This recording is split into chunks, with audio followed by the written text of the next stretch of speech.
Amém. Meus irmãos, queridos e amados, o texto que está à nossa frente, ele foi escrito, vocês sabem por quem? Por Salomão.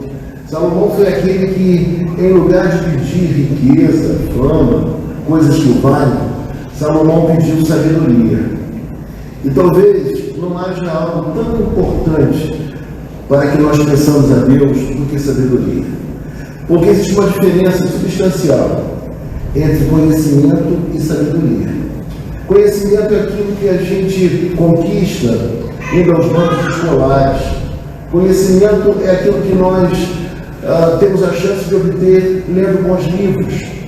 Mas nem sempre aqueles que têm conhecimento têm sabedoria. Sabedoria seria esse conhecimento adquirido, colocado em prática, no dia a dia da nossa existência. Então, para Salomão, algo maravilhoso, algo muito importante para a vida dele, era, acima de tudo, obter sabedoria. E a Bíblia fala para nós com muita clareza, lá em Tiago, que se alguém quer sabedoria, peça a quem, meus irmãos?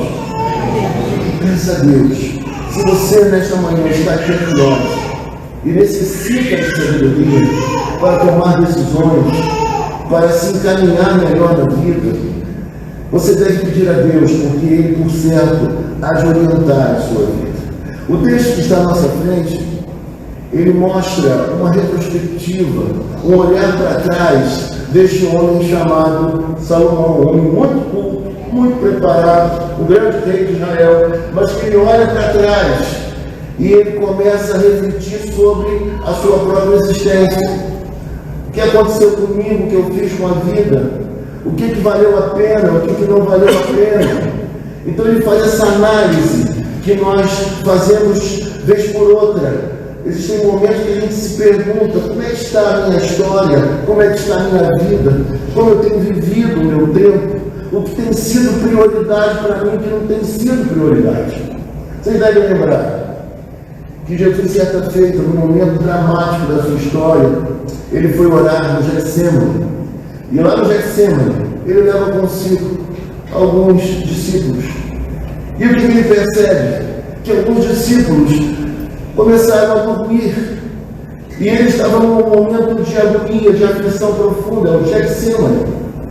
E aí, naquele momento, ele vira para aqueles discípulos e diz assim: nem uma hora vocês puderam vigiar comigo? E quando Jesus fala isso, me traz à memória, ao pensamento, uma coisa muito importante: que nós temos tempo. Todos nós temos tempo. O nosso tempo diário são 24 horas. E nas 24 horas, nós estabelecemos prioridades.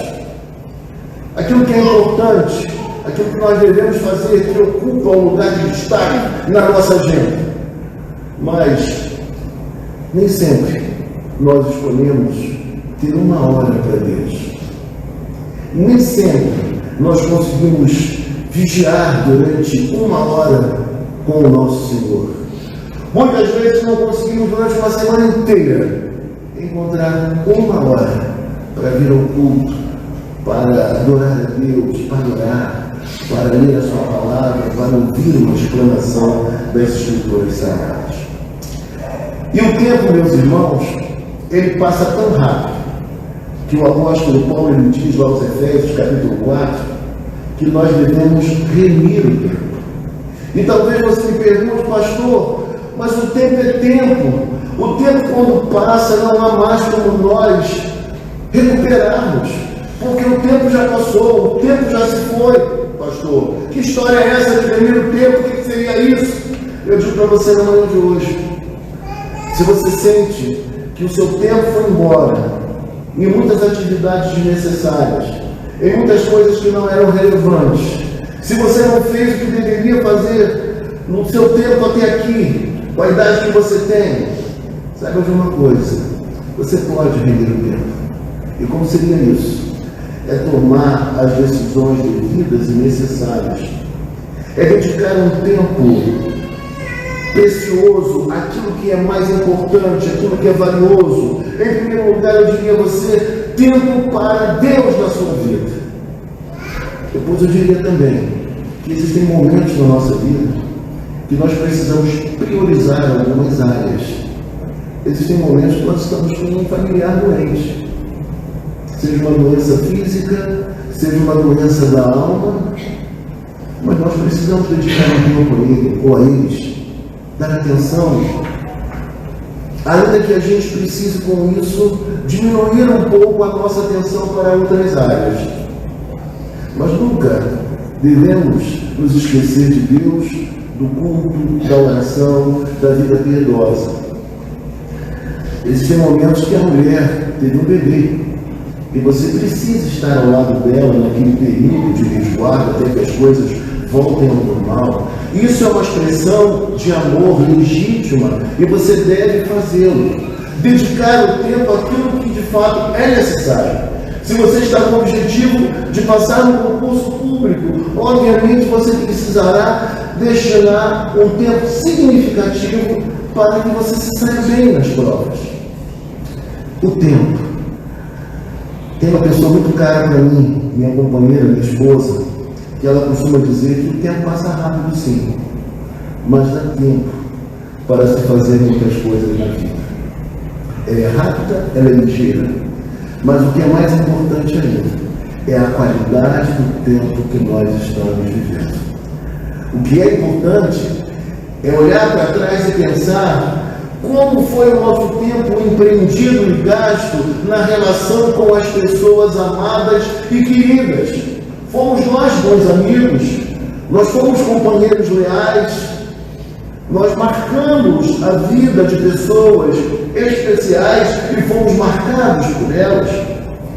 Valorizamos aqueles que eram importantes e que demonstraram seguidamente que eram amigos para todas as horas, para todo o tempo. E quando a gente olha para o texto bíblico, o texto vai dizer que tudo tem o seu tempo determinado. Salomão quer dizer que todas as coisas já estão no controle de Deus, na sua providência divina, no seu planejamento eterno. Todas as coisas já estão planejadas. Mas talvez alguém lá atrás dissesse assim: mas pastor, se é assim, onde está a nossa participação? O que é que nós devemos fazer? Nós somos bonecos? Não, eu diria que não. É interessante que, embora Deus tenha planejado tudo, nós somos responsáveis por nossas ações. Nós somos responsáveis por nossas escolhas. Então, a soberania divina, ela não impede que nós sejamos responsáveis pelas nossas ações. Mas uma coisa Ele quer mostrar para nós: Deus sabe de tudo. Deus sabe, inclusive, quantos fios de cabelo tem em nossa cabeça. Talvez você possa querer brincar e dizer: pastor, na sua vai ser muito difícil contar. Mas o nosso Deus, Ele sabe até mesmo os fios de cabelo que nós temos. Ele sabe da nossa história, das nossas lutas, dos nossos sonhos, dos nossos problemas, aquilo que nós estamos enfrentando. Então é o Senhor da história, Ele sabe de todas as coisas, mas algo precioso que nós precisamos entender é que existe um tempo para cada coisa, e nós precisamos ser sábios para destinar tempo ao entretenimento, à diversão, mas também tempo para aquelas coisas que são necessárias e que por vezes não são tão agradáveis ou não estariam na nossa lista de prioridades. Ele fala que tudo tem o seu tempo determinado e há tempo para todo o propósito debaixo do céu. Isso quer dizer, você poderia pensar debaixo do céu ou debaixo do sol, não haveria nenhum problema, porque Salomão quer expressar uma verdade que eu preciso compreender, e você também tem que estar nesta manhã. Que para que eu viva bem debaixo do céu, eu preciso aprender as leis de cima dos céus, acima do sol. Eu preciso saber das leis celestiais. Eu preciso conhecer Deus e saber qual é o seu propósito para a minha vida. Eu preciso entender melhor a razão de ser e de existir. Por que eu estou aqui agora? como eu vou viver os dias que vão se passando, o que eu pretendo fazer daqui por diante. Ou seja, a minha vida não deve ser desperdiçada. Eu devo procurar fazer de maneira sábia as minhas melhores escolhas, porque as escolhas, elas têm consequências, elas têm ressonâncias na nossa vida. E ele fala isso como um grande pai. Salomão fala como um grande pai, instruindo a seus filhos, depois que a sua vida já andou bastante e que ele já está em dias avançados. É como se ele dissesse: olha, creia em Deus, você quer ser feliz, você quer viver bem na face da terra, aprenda os valores espirituais. Dedique-se a Deus, saiba quem Ele é, o considere de maneira séria, porque Ele de fato é quem te ama, foi Ele quem te realizou e Ele tem propósitos certeiros para você. A nossa vida precisa ser significativa. A vida do cristão, ela tem significado e ela é relevante por si só, mas nós precisamos entender que existe um papel para nós cumprirmos aqui, e seria muito triste os anos transcorrerem e nós olharmos para trás e chegarmos à conclusão que o tempo passou e a gente não fez o que deveria fazer. O texto fala para nós: há tempo de nascer e há tempo de morrer. O que significa dizer que Deus é o alfa e o ômega. Deus tem um controle. É Ele quem realizou aquilo que quis que nós viéssemos à face da terra, mas é aquele também que vai nos conduzir até o momento final. E quando chegar o momento final, queridos, não adianta que nós não poderemos fazer mais nada. Ele é o autor da vida, só Ele pode nos chamar. E se alguém sai desse plano, é porque Deus assim o quis. Deus o chamou para si. E quando eu olho para isso, e quando eu entendo que há tempo de nascer e tempo de morrer, eu vejo que toda a história de cada um de nós está nas mãos de Deus. E como nós somos às vezes tão inocentes, achando que podemos acrescentar um côvado, usando uma linguagem popular, uma linguagem de hoje, um dia, meia hora, uma hora à nossa existência. Nós não teremos como fazer isso. Só Ele sabe o tempo devido da nossa história, da nossa existência. Por isso Ele diz: há tempo de nascer e é tempo de morrer, tempo de plantar e tempo de arrancar o que se plantou. O que Ele quer dizer aqui? Que cada árvore, que cada fruto tem o seu tempo para ser cultivado, tem a duração para o seu amadurecimento e tem um momento certo dele ser o quê? Colhido, arrancado. Tudo tem um tempo devido. E o que nós precisamos entender, usando isso aqui metaforicamente, é que nada deve chegar na nossa vida antes do seu tempo. Há um tempo para cada coisa. O meu tempo é esse aqui, o relógio. O meu tempo é o cronos, é o relógio. Mas o tempo de Deus não é o relógio. O tempo de Deus, você sabe, eu sei que você sabe, o tempo de Deus é o kairos. É um tempo específico para que alguma coisa aconteça na nossa vida e na nossa história. Deus tem um plano, como foi cantado aqui hoje. Deus tem uma hora para que as coisas ocorram, para que os encontros se processem, para que as bênçãos cheguem até nós, seja o momento real da colheita. Por isso, o texto fala para nós: tempo de plantar e tempo de arrancar o que se plantou. Você tem arrancado alguma coisa, tem colhido no tempo certo, ou por vezes tem colhido ainda quando o fruto não está no momento exato de ser colhido. Obviamente, isso trará consequências não muito boas.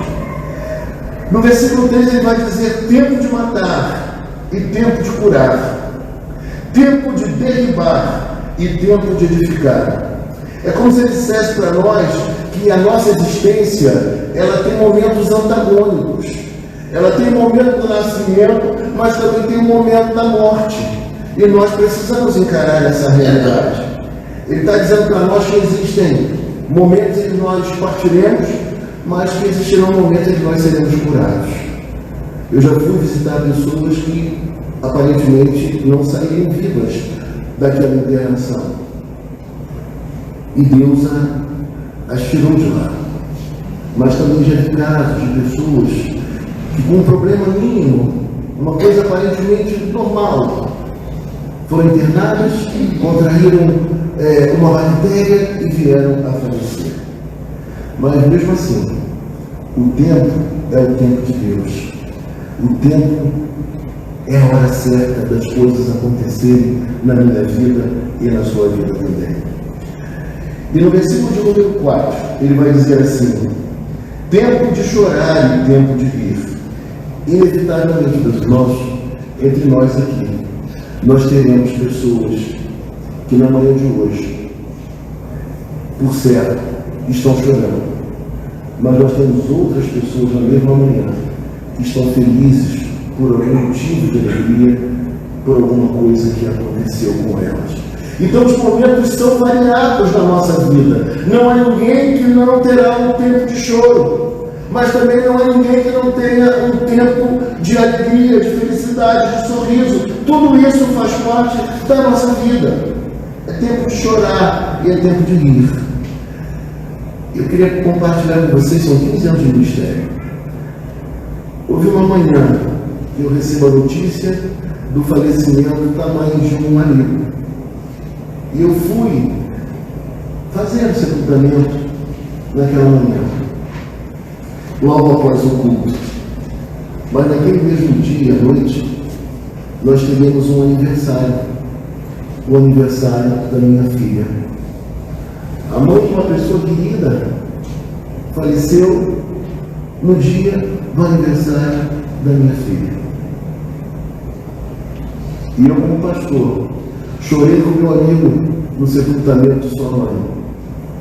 Mas, à noite, embora com o coração ainda um pouco sofrido, pensando no meu amigo, eu não podia negar a felicidade de olhar para minha filha e perceber que ela estava tremendamente feliz, que ela estava bela, que ela estava linda em seu aniversário no culto de gratidão à noite. Portanto, os tempos da vida são tempos variados. Mas no Salmo 90, versículo 12, Deus diz assim: ensina-nos a contar os nossos dias, para quê? Então, o nosso tempo precisa ser para que a gente saiba contar os nossos dias e, com o aprendizado conquistado, que o nosso coração ele seja um coração sábio, um coração amadurecido, um coração de alguém que, na hora que precisa fazer as suas escolhas, tomar as suas decisões, é alguém que o faz com muita sabedoria. É isso que o texto está dizendo para nós. Mas os momentos são momentos variados na nossa vida. Depois o texto fala, versículo de número 5, tempo de espalhar pedras e tempo de ajuntar pedras. Conta a história que um anjo teve a incumbência, olha que coisa engraçada. Um anjo teve uma incumbência dada por Deus: lançar pelo mundo afora as pedras. E conta-se a história que esse anjo tropeçou. E ao tropeçar, o que ele fez? Ele derramou a maioria das pedras sobre o território de Israel, lá na Palestina. Por isso o território de Israel é um território árido, um lugar difícil, pedregoso. Mas olha que coisa curiosa. A Bíblia fala para nós que em alguns momentos, lá em Israel, o que as pessoas faziam em relação a seus inimigos? Elas pegavam as pedras e jogavam na plantação do inimigo, do vizinho de quem elas não gostavam. E com isso prejudicavam o plantio, a plantação do outro. Mas aí vem a questão: jogaram pedra no seu terreno. Já jogaram pedra no seu terreno alguma vez? Já. Não há ninguém que não tenha recebido algumas pedras no seu terreno.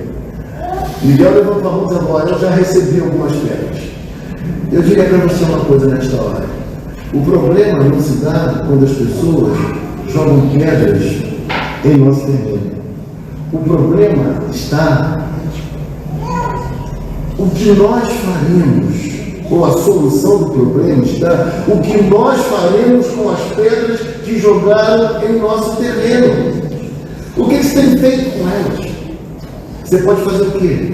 Retalhar, jogar de volta as pedras no terreno do vizinho que não gosta de você. Mas você pode pegar essas mesmas pedras e pavimentar uma estrada por onde você vai passar. Você pode pegar essas mesmas pedras e construir um muro para que haja proteção para o seu terreno ou para a sua casa. E aí, queridos, eu nunca me esqueço, quando eu estava na livraria evangélica, muitos anos, e uma frase que eu já conheci, que você conhece também. Eu estava na livraria vendo os livros, de repente chegou um vendedor e virou-se para mim e disse assim: Pastor Carlos, só se joga pedra em quem dá fruto. Só se joga pedra em árvore que dá fruto, em árvore frutífera.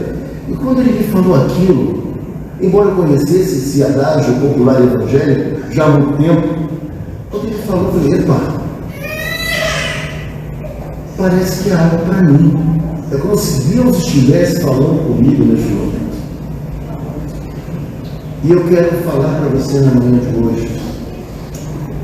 O que você tem feito com as pedras que lançaram sobre você e que lançam sobre você? Você tem retalhado? Você tem devolvido com raiva? Não. Procure construir uma casa, um muro. Procure pavimentar o solo por onde você vai passar. Saia dessa situação ainda mais fortalecido, mostrando quem você é em Deus. E não haja de uma maneira pequena, medíocre, seja alguém mais elevado espiritualmente. E o texto fala ainda para nós, gente: tempo de espalhar pedras e tempo de juntar pedras. Eu quero juntar as pedras, mas eu não quero para jogar em ninguém. Eu quero juntar as pedras para usá-las em meu próprio benefício. Tempo de abraçar e tempo de afastar-se de abraçar.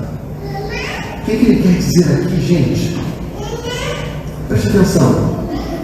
Eu sei que todo mundo aqui conhece pessoas e tem amigos e amigas, mas existem pessoas que Deus já mostrou para nós que elas não nos fazem bem. E essas pessoas que não fazem bem a nós não devemos as abraçar. Nós não devemos trazê-las para perto de nós, uma vez que nós já percebemos que não são boas pessoas, que só semeiam mal, que só maquinam coisas ruins. Essas pessoas serão péssimas influências para a sua vida e para a minha vida também. Por isso, meus irmãos, existe tempo para todas as coisas. Existe tempo para abraçar e há tempo também para afastar-se de abraçar. Mas a boa notícia aqui é que existe tempo para a gente também abraçar. E quando é que a gente deve abraçar? Quando a gente encontra pessoas preciosas que Deus colocou em nosso caminho. Pessoas das quais nós não podemos e nem devemos nos apartar delas. Pessoas que devem fazer parte do nosso convívio. Nós devemos chamá-las para perto, devemos construir e tecer uma boa amizade com essas pessoas, porque são pessoas do bem, são pessoas que somam, são pessoas da fé, são pessoas que estão se aproximando também da fé. São pessoas amigas. De quem você se acerca? Quem está ao seu lado? Quem são os seus mentores? Quem são aqueles que se assentam contigo no dia a dia? Às vezes são pessoas muito interessantes, são pessoas poderosas, influentes, mas nem sempre serão as melhores pessoas para estar ao seu lado. Às vezes Deus coloca no nosso caminho pessoas que não são as mais bonitas, pessoas que não são as mais ricas, pessoas que não são as mais importantes, mas são pessoas que vão passar pela nossa vida para que nós sejamos marcados indelevelmente. E eu traduzo para você: indelevelmente são pessoas que marcarão a nossa vida de forma indissipável. A marca ficará para nós, a marca ficará em nós, porque são pessoas extremamente significativas e importantes. São dádivas de Deus para a nossa própria existência. E quem faz isso? É o próprio Deus. É Jesus Cristo quem faz isso. É Ele quem coloca na nossa vida e nos insere na família da fé, como nós cantamos hoje aqui: bem-vindo à família. E se existe algo que nós estamos precisando nos dias atuais, é da família. Se existe algo que nós estamos precisando desses dias, é de valorizar as famílias. A família hoje não está sendo muito bem vista, mas ela precisa ser valorizada. E se você não tem uma família espiritual, a Betel, ela pode ser sua família espiritual. Se você aqui chegou porque Deus assim quis, saiba que aqui nós temos irmãos e irmãs dispostos a te acolher e te amar. Não são pessoas perfeitas, como eu não sou perfeito, mas são pessoas que foram tocadas, transformadas por Deus e estão dispostas a servir a Deus e a servir ao próximo. E o texto prossegue dizendo para nós: tempo de buscar e tempo de perder, tempo de guardar e tempo de deitar fora. No versículo de número 6, eu vou falar apenas da parte B do verso. Tempo de guardar e tempo de deitar fora. Quero trazer duas imagens rápidas para você. Eu não sei se alguém aqui já foi bancário ou trabalhou no centro do Rio de Janeiro. Alguém já foi bancário e trabalhou no centro do Rio de Janeiro no 31 de dezembro? Alguém já trabalhou? Mas deve ter visto. Já deve ter visto, né, Daniel? Quando chegava no dia 31 de dezembro, o banco trabalhava apenas internamente. E aí todas as folhas, os papéis que não eram mais necessários, o que se fazia? Se rasgava todos aqueles papéis e se lançava pela janela. Não era assim? Estou certo, Daniel? Era assim mesmo? O que significava dizer que aqueles papéis já não prestavam mais. Eles eram inúteis. E que um ano foi transcorrido e agora um novo ano vai começar. É uma nova história, uma nova época. Vocês devem também lembrar de alguns momentos dos quais os nossos pais olhavam para as roupas e olhavam e pensavam assim: essas roupas não cabem mais no meu filho. Esqueceram. E eles pegavam aquelas roupas e faziam o quê? Doavam roupas novas, roupas de criança, que as crianças perdem muito rapidamente, e doavam para outras pessoas. Eu cansei de ganhar roupas para meus filhos, de amigos meus, que também tinham filhos um pouquinho maiores. E aí vem a questão, minha irmã. Salomão quer dizer para mim, para você aqui, na manhã de hoje, para nós que estamos, que existem coisas que nós precisamos descartar da nossa vida. Existem hábitos, comportamentos, valores, ideias, coisas que não têm mais lugar na nossa vida e na nossa história. A nossa mente precisa ser completamente transformada, porque Jesus Cristo agora é o Senhor da nossa vida. Então, meus irmãos, é vida nova, é um tempo novo, aquelas roupas já não prestam mais e nós precisamos descartá-las. Eu pergunto a você nesta manhã: você está precisando descartar algumas coisas? Você está precisando deitar fora algumas coisas na manhã de hoje? Existem roupas que já não cabem mais em você, que você precisa doar. Existem comportamentos que precisam ser rejeitados para que dê lugar a um novo pensamento, a um novo estilo de vida, a uma nova maneira de ser. Eu digo para você esta manhã: é Deus quem fala contigo. É hora de mudar e passar por uma grande metanoia, uma mudança de mente, uma transformação de valores. É momento de termos objetivos claros para com a nossa vida, porque a vida passa. A vida passa. E eu preciso usar da maneira mais coerente, mais bela, mais sábia. Eu preciso, inclusive, na hora do meu entretenimento, saber do entretenimento que vale a pena e que não vale. E aí eu fico pensando, cada um usa o seu tempo como quer. E aí sabe o que acontece? Na hora de colher os frutos, cada um colhe os frutos diferenciados. E hoje eu louvo a Deus porque nós optamos por ler a Bíblia, eu estava lendo a Bíblia, e ela fazendo o vestido para Esther, para que a manhã de hoje fosse tão bonita e Esther estivesse tão bem aqui na frente, num momento tão significativo para a sua vida. Então é tempo de guardar e tempo de deitar fora. Mas, usando aqui metaforicamente, eu digo, no meu armário, no meu peito, no meu coração, estão vocês. Estão irmãs e irmãos que hoje vieram a Betel, estão aqui no culto da manhã, que são tão importantes para mim. Vocês estão guardados no meu peito e não serão lançados fora. E não serão lançados fora.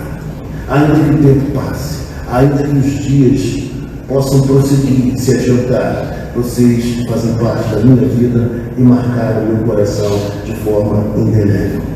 Mas eu digo para você nesta hora, mas existem relações que precisam ser partidas e quebradas. Existem pessoas que não acrescentam, que só prejudicam. Existem pessoas, inclusive, que não desejam que a gente se dê bem na vida. Existe gente que prefere que a gente fique amigo e não que a gente cresça e se desenvolva.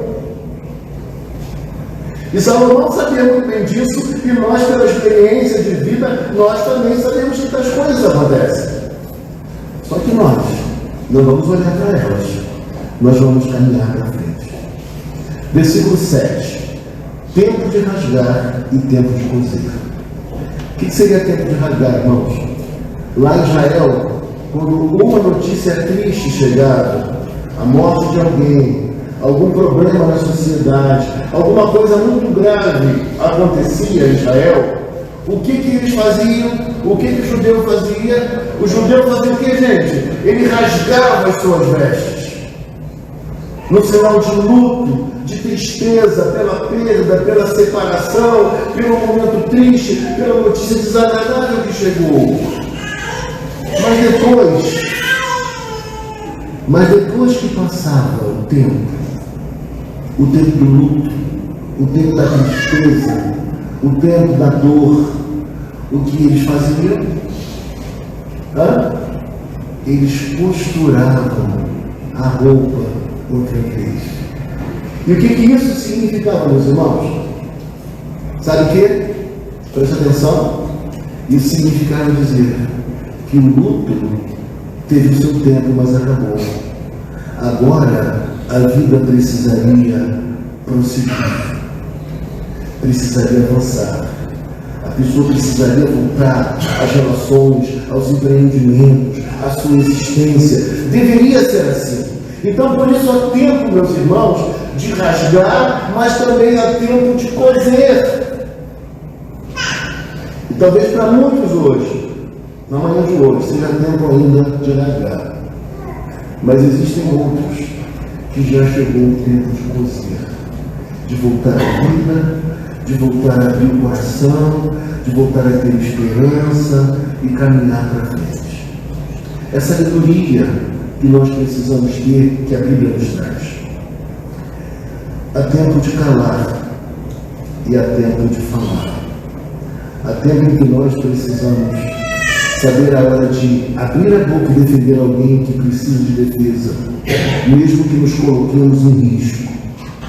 Mas também existem momentos que a gente precisa saber que já não tem que falar mais nada. Você já falou, você já orientou, você já advertiu, você já corrigiu, e mesmo assim você não foi ouvido. E por fim, tempo de amar e tempo de aborrecer. Tempo de guerra e tempo de paz. Tempo de amar, meus irmãos, e tempo de aborrecer.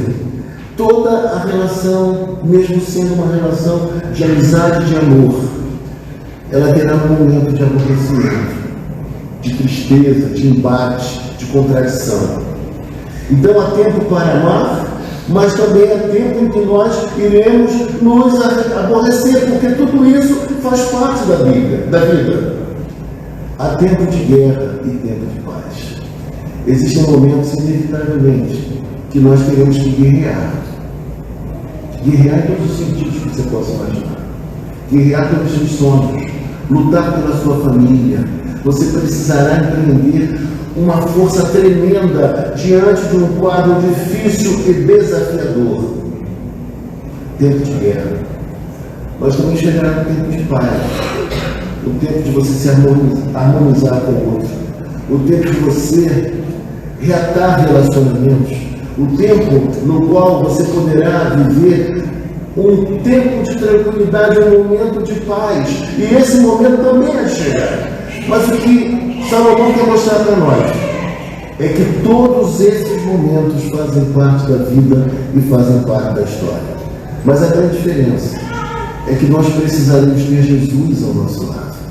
Precisaremos ter uma fé sólida, robusta no Senhor, para que mesmo nos momentos tão díspares, nós possamos viver de maneira feliz, de maneira alegre, confiante. E aí eu fui pesquisar, já tinha me esquecido a palavra. Vocês sabem como se chama essa expressão quando nós vemos aqui no texto bíblico, né? Oposições, ideias de oposição, vida, morte, rasgar, coser. Isso se chama em literatura merisma. Olha que nome diferente, merisma. Eu falei, eu já li isso, já estudei isso, vou pesquisar para lembrar e comentar com os irmãos. Mas o que isso quer dizer para nós? É que apesar dos momentos mais diferentes da vida, Deus, Ele controla todas as coisas. O termo inicial e o termo final. É Ele quem nos ama, é Ele quem projetou a nossa existência e o que nós precisamos acordar enquanto é tempo.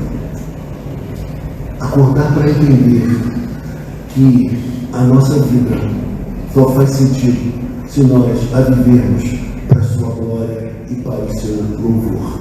A Bíblia nos fala em 1 Coríntios, capítulo 10, versículo 31, um verso que eu gosto muito: quer comais, quer bebais, ou façais outra coisa qualquer, fazei tudo para a glória de Deus.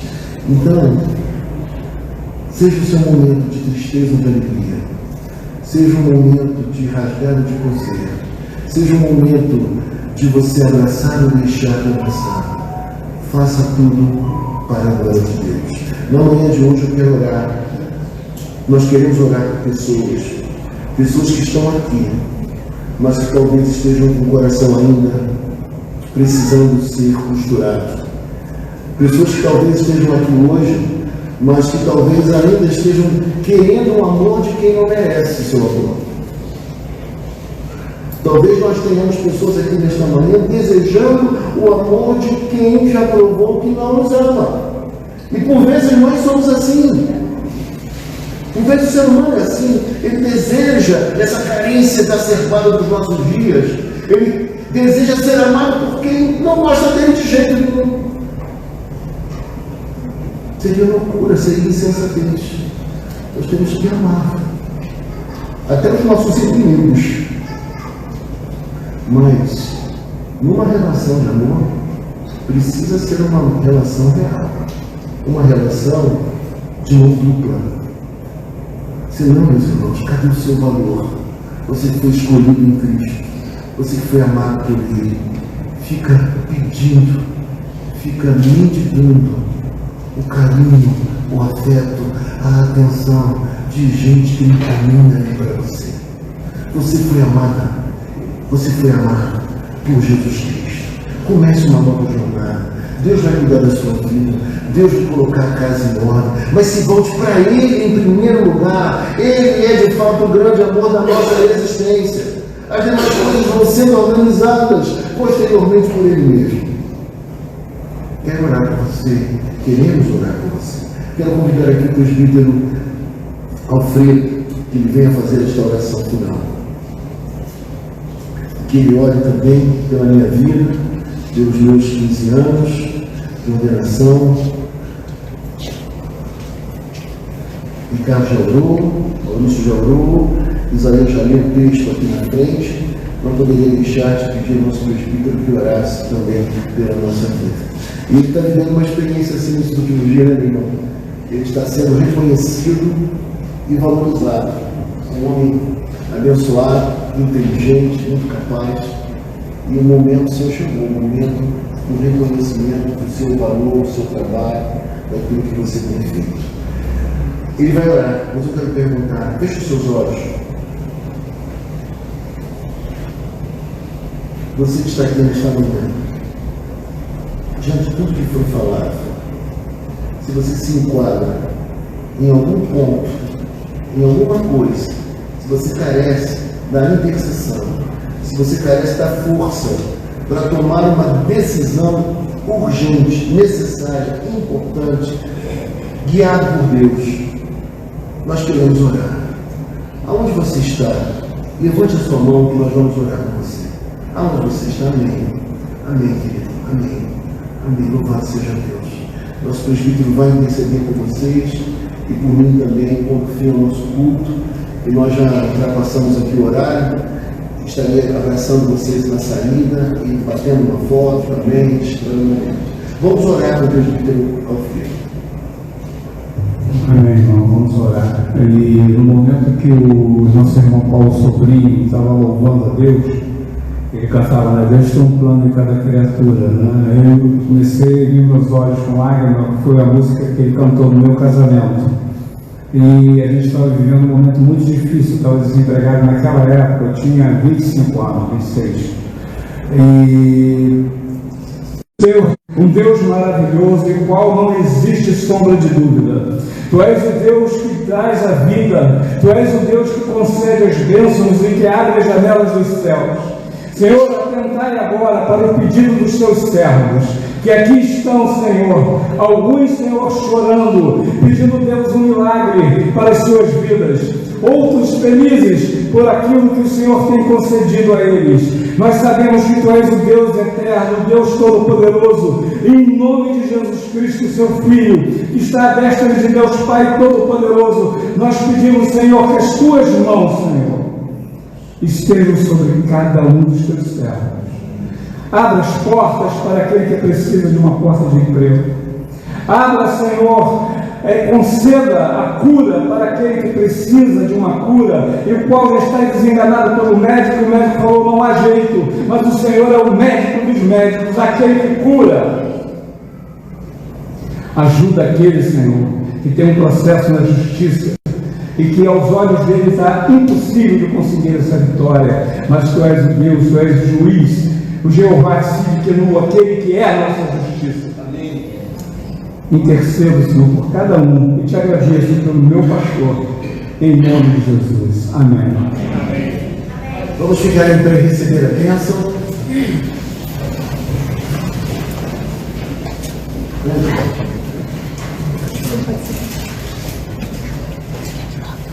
Que o amor de Deus o Pai, que a graça de nosso Senhor e Salvador Jesus Cristo, e que as doces, eternas consolações do Espírito Santo sejam sobre todo o povo do Senhor, espalhados sobre a face da terra e sobre cada um de nós hoje aqui. Amém. Amém.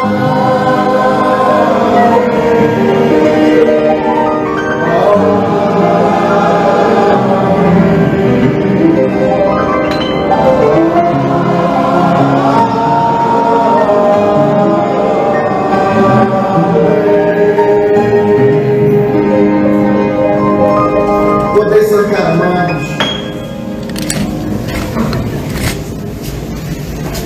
aí para cumprimentá-los e também batemos aquela foto, tá bom, gente?